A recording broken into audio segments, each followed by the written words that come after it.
The New Orleans Saints host division rival Tampa Bay on Sunday. New Orleans a 10-point favorite on BETDAQ. 48 is the total in this game.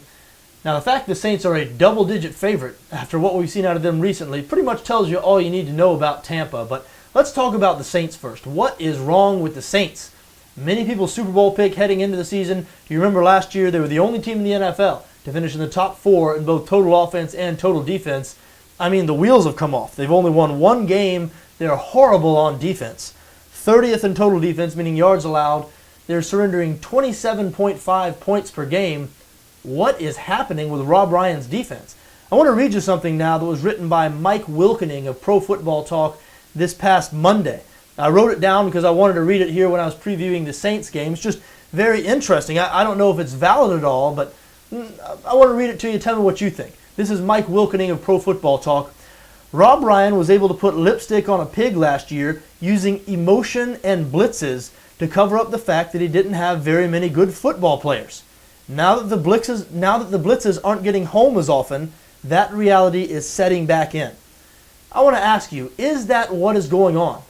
The Saints defense last season, was that really all smoke and mirrors, or was it emotion and blitzes, as Mike Wilkening said? I mean, obviously that seems like a simplistic synopsis of the situation, but what else are we left with? There hasn't been much personnel change from last season to this season. Obviously, the scheme has remained the same. Rob Ryan's still there, and they were really good last year. Top 5 in both yards allowed and points allowed, and they are really, really bad this year. Certainly doesn't help. This week we learned that Jarius Byrd, their starting free safety, their big money off-season acquisition, will miss the rest of the season after tearing his meniscus. So look, the Saints defense has been bad, and it might be getting worse. Fortunately for them, they're facing the Tampa Bay Bucs this week. The Bucs really bad on both sides of the ball. 30th in total offense. They're only averaging 18 points per game. 31st in points allowed. We talked about how bad this Saints defense was. The Bucs even worse. Tampa surrendering 29.8 points per game. Going up against the New Orleans offense here that is still good. The Saints, they have a lot of problems. Their offense is not one of them. I know they did not play well last week against Dallas, but this Saints offense still ranks in the top 10 in the league in every major statistical category, and they're playing in the Superdome. We know all about the Saints in the Superdome. They're now 21-5 against the spread in their last 26 home games, despite being favored in 24 of those games. That is incredible. The Saints at home, the best bet in the NFL. They covered their only home game this season, even though they were double-digit favorites in that game as well.